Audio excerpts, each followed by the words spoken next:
All right, here we are, location number 2. We're at the Vincentown Town Hall, 1884 this was built. It's also part of the Masonic Lodge. So they have meetings here too, I'm guessing. So come on in, let's check it out.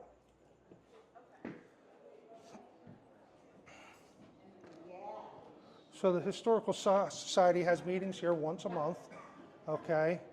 And in this room, you're gonna see some stuff they have, like quilting. I'm not sure what this is. Okay, it's for cranberry bogs, I'm guessing. Yes. So this is some type of machine for picking up the cranberries. Yep. That's for a wet harvest, not a dry harvest. Wet harvest? Yes. Okay. And then they got some stuff here from we had Civil War veterans here. So they were part of the Civil War. And again, I want to emphasize for you to visit. I got a brochure here about the Historical Society. They have a telephone museum that we're going to be visiting as well. Also, let's see where their phone number is. You got the schoolhouse, the one-room schoolhouse. Open it up a little bit more. I'm sure that the phone number and stuff's on here. So here's the phone number and the website if you want to visit it. They will do private tours, I'm guessing. Call them up and set up something to come visit. There's a total of 4 buildings here. We're on Plum Street right now in number 2. We're going to go to the jailhouse too, so that should be pretty cool. So please watch the rest of the video. Stick with me. We're going to just scan through here, and you're going to see some nice old artifacts. We have baseball stuff, kids playing ball here. Shows you how the town was. This isn't that old, I'm guessing, but you got your Baptist church, which every town had a church, an old lumber yard, the telephone building that's over by the creek, across the street from the Presbyterian church, blacksmith shop, no longer, the lower tavern. A lot of these buildings are pretty much gone. The schoolhouse was saved, and that was moved over. Trinity Episcopal Church, we used to go there when Dakota was little. Let's see, we got here more artifacts, some bank stuff, nice quilt that somebody made, Village Improvement Association, so that's nice to see. Here's an old plow that they would have plowed with back in the day. You hook this up to your horse, or if you're lucky enough to have a powerful ox. And this is what is on the New Jersey state flag, too. Correct. There you go. A little history there for my son. We come over here. Here's the original buildings that are still around. So let's see. These are mostly the houses and whatnot. Pizzeria is still there. That's new now. That wasn't here back then. Al's Market is what that was? Okay. I'm guessing, Don, you're one of the historical? Yes. Okay. We're doing a YouTube video. Oh, okay. So if you don't mind, if you want to tell us a little bit about the room, that'd be great. Sure. Okay. Let's start with Town Hall. It's built in 1884, and it was originally supposed to be a one-room. This took over from the previous Town Hall called the Progressive Hall. Progressive Hall? Progressive Hall. And that was torn down. This took its place. The walls here are 2 feet thick of stones. Stone, not plaster. Stones. Okay. And they did that because at the time that the town council was going to build this, the masons said, if you build a second story, we'll rent. So the masons who have their meetings upstairs have been here as a tenant since 1884. Wow. 1884, the Masons have been a tenant upstairs. Right. That's a long history. That's a long time, and that's a long lease. Yes. So, in order to put the upstairs, they needed to make it stone, no steel yet. Right. Steel wasn't invented. Right. Well, it was invented because the first skyscraper is in 1884. How many stories was that? 10. 10 stories. The first one. But it's significant. It's not pyramid shaped. Right. It's going straight up, but they could do that because they had steel. if you had stone, the stone would have had to be 12 feet To go that high. to go that high. Ah, I understand now. See, this is why you go to places like this, is to learn cool things like this. Yeah. People that know this stuff, we're not going to meet every day. They also have a monthly meeting. I don't know how it's set up, if it's open to anybody, but that's definitely how you get to find out when they're going to be open. Anything else that you'd like to add? Sure.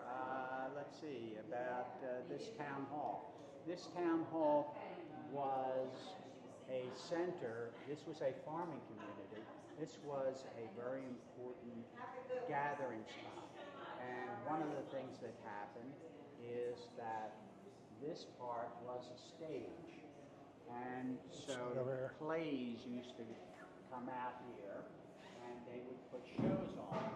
And so around the turn of the century into the 20th century, this was a stage. It stopped being a stage. Later on, it was a movie theater. So okay. this came down and right up So that's where the camera used to be up in the that's hall. That's where the projector Oh, I love how was. you presented that with the kids up there. That's great. Right. So that's what's up there. It also. What year was this movie theater? The movie theater is in the 20s and 30s. More, yes, the 20s and 30s, because 20s, somebody would play the piano because they were silent films. But later on, if you take a look at that poster back in there, you'll see that those are some of the movies that were being shown on Saturday afternoons and things like that. A lot of cowboy movies were very popular, and so Tom Mix and Hopalong Cassidy and all of those movies were being shown in the 30s and 40s. So was this town considered a pretty, let's say, upper class town? No, But they had a movie theater. they So- used the town hall, Right. not Their a own. movie theater. Okay. See, I grew up in Hamilton. They had a movie theater, the Rivoli Theater. A lot of other towns, there'd be a movie theater. Got it. Not in Vincentown. This town hall was used for a lot. And I was about to say, one of the things they also did in the 30s and I don't know if it went into the 50s, you could, for 10 cents, come in here and roller skate.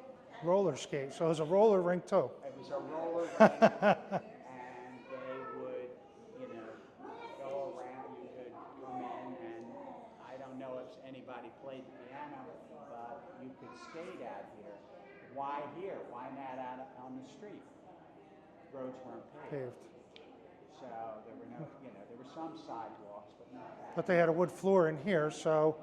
Yep. Okay, when I was younger, we had roller skating rinks, and I used to go weekly to Skateway 9 in Marlboro, which is now a gym. It's a Crunch Fitness now, and I was just telling a coworker about it. It's amazing how times have changed. So the town hall back then was used for so many things. That's why they called it the town hall, I guess, because it was for everything. It wasn't just to have a town meeting. And I know, as a lawyer, one of my earlier cases was here because court used to be here. Court also. And so there would be a bench out here. You would go up to see the clerk up that door. I forget what was so good. Oh, the prosecutor used to meet with the defense attorneys over here. People used to sit here, and municipal court was held here. So all that changed. So this wall wasn't here. That was probably the stage itself, that room. Correct. And the judge would have sat up there later on. Right. Okay. So this wall was added. Okay. Correct. So we're getting a pretty good history here from Don. I'd like to thank you. I don't want to give everything away because I want people to come here and learn more. Okay, so we just give them a taste of it. We tell them about it, and this way they could come and visit also. Okay. We're going to go up in the room and check out some of their artifacts. I'll tell you what, I didn't introduce myself. I'm wearing a name tag. Your name is? Sean. Sean? Okay, Sean. And come on up Dakota. here. You have any questions about some of this stuff? Yeah, let me give you one of our.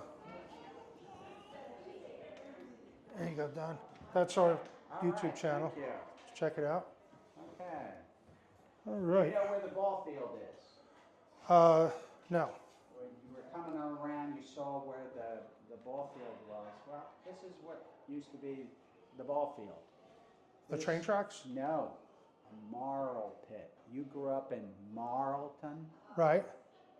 So, Marl. so Marlton, a town where I'm an Elks member at Marlton. What do you use this for? This is kind of a super fertilizer. It would be sometimes you see products that are called green sand that you can use in gardens and stuff like that. Here you go. So you use this in gardens, and it's a fertilizer, Be and they on- got it for from. farms. Right here, you see the men here in the marl pit, okay? And they are filling bags of marl. And there was a spur line, SPUR, which had a little train that ran from around the ball field and all that area. That's where the marl pit was. And it used to come across, cross over the creek, and then where Allen's Oil is, let's see. That's where the old schoolhouse was originally, right? Right, next to that. And let's see if where's the train station. Anyway, the spur line, the tracks would come up to the main tracks, and then the marl used to be unloaded onto tracks and then shipped to Jersey, Pennsylvania. It's a fertilizer. But it's natural, right? Yeah. I mean, It's it was a natural element in the ground that Correct. they. Correct. Oh. Soil, huh? Hey, oh, yeah. So I'm guessing they mined it all? No. There's it's still some in the ground? Yeah, that's why, you see those fields, the stuff is able to grow there.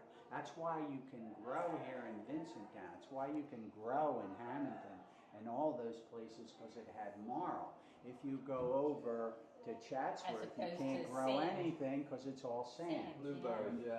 The marl is Cranberries actually is big there, Cranberries, yeah. Yeah, and blueberries. You're right. And And blueberries. crabgrass. Yeah. Right. But that's why the farming was good here, because of this. And so they had so much of it, they say, we'll make some money. What a shot. You know, that's such a great piece of history in itself. Yeah. That I never even knew about that, and that's why the town Marlton was named Marlton. That's right. Being so local, and this is why history is so cool. And please, everybody, visit this stuff. So we have, what else do we have in here that you could shock me with? Shock you with, oh, well now you're making it really difficult. You're, Shock you. Okay. the White Dot Farms. So we actually, this here, we actually know one of the Greens, which owned White Dot Farms originally. It's still owned by the family.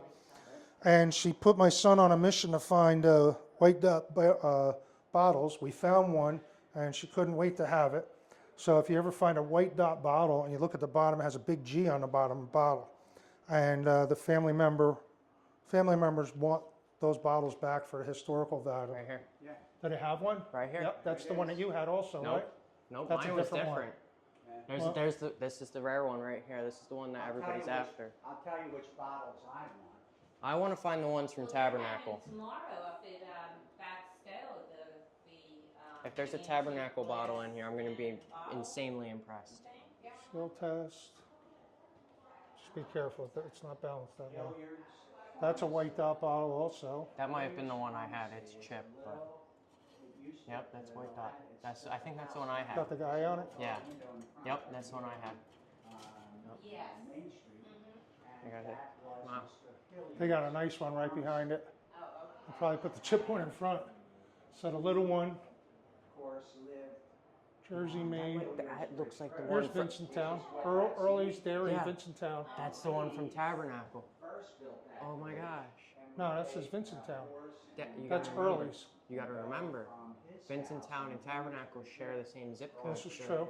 So they probably threw on Vincentown because that's more well So known. Early's Dairy is the one that was in. I believe so. Oh, you do? Those are incredibly rare bottles. Look at these little ones. Mount Holly, Route 38 and 206. This is White Dot. Look at this. Yeah, I know. That's a creamer bottle. That's not a milk bottle. That's I a shouldn't creamer. be touching these, but I can't help myself. That's a very little White Dot. That's a creamer bottle, not a milk bottle. This is the type of derringer that would have been used by, it wasn't used by John Wilkes Booth, no. But The type. this is the type of gun that was used. And Is that a single shot? single shot.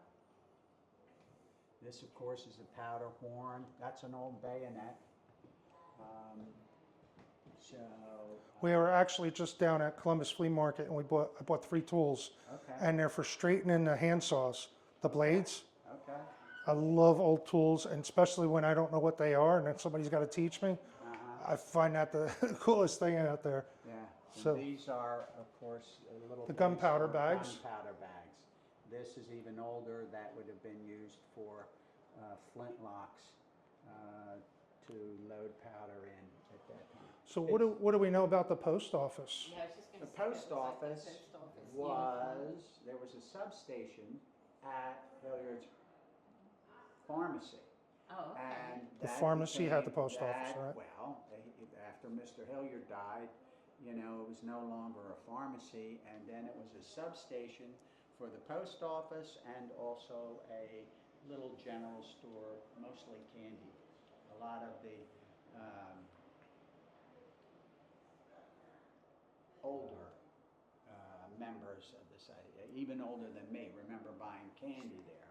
And there were stools and they could get sodas and Oh, things like that, that's a like the perfect old place. drugstore. Yeah. So is this the original piece from the pharmacy? That's from from the post office. Right. This was what the postmistress wore over there. Postmistress? Yes. Come on over here, Code, and get the Very nice. post office department. They had a badge on their arm. Look, there's another white dot bottle. Yep. They're everywhere. So they got some good ones. So we'll have to tell Mel to come here and check this out. That's the original post office sign, I'm guessing. Oh, look at that $20 bill up there, Code. Did you see what I saw down there on the bench? She has forgotten more than I do. The bag. Yeah, I need to find one. First National Bank of Vincentown. That's a Vincentown $20 bill. Is it? That's a Vincentown $20 bill. I How need cool that. is that? I need that. You need that. I like how you say you need it. It's like you Yeah. got to have it. I gotta have it. I gotta find one now. So there's a lot of cool stuff here. I'm gonna find one of them now. We just learned a few things. He likes collecting paper money, Okay. so I gotta find one now. it's a lot of cool things. This is for drying your socks. When you washed your socks, you put them in there, hang them on there, and then hang them on the line so they would dry properly. This is from the shoe shop when they rebuild your shoes. Here's some of the shoes that they would have. Worn back then, yeah. Atwater Kent comes, you know, sometime after Marconi. So radio's invented, but these are the first radios going out to the populace. There's a speaker there. Yep. And, didn't Diane live there? My mom used to tell me a story that she was one of the first kids with a portable radio. She said she hated using it though because it weighed like 30 pounds because of the battery. But she was back in the 40s. She was the cool kid. She had a radio. Yeah. Nobody else had them. Do you know where Cherville is? Cherville, heard of Cherville Road. Yeah. All right, Cherville Road. Okay. You come on Cherville Road, and there's an intersection with New Freedom Road. Right. That's Cherville. That Okay. little hamlet right there. Over by the Air Victory Museum. And no, No, that's in Lumberton. yeah, that's in London. Now, Cherville is right here, and the reason it was called Cherville had a chair. They used to make chairs there. So we have one of the original chairs from Cherville. The history here is amazing. Check out the voting box. Whole Wood Mailbox Company, Cincinnati, Ohio. 1910. So you would put the votes in here, I'm guessing? You got me. And then it has a lock. Has a lock with a combination on it. You see this here? So they would put the vote in there and then they would crank it down. It would count it. Here's the number. and then they would have to, in order to get the votes out, they'd have to, oh, there's a key. Probably a key. Oh, look at this, 2 combination locks and a key. So you have multiple people. You had to have 3 people there. Talk about keeping them honest. So in Cherville, you had a chair manufacturer over by where you're going to school. Here's a kid's toy, little outhouse. Awesome. All right, so our next stop is going to be the jailhouse.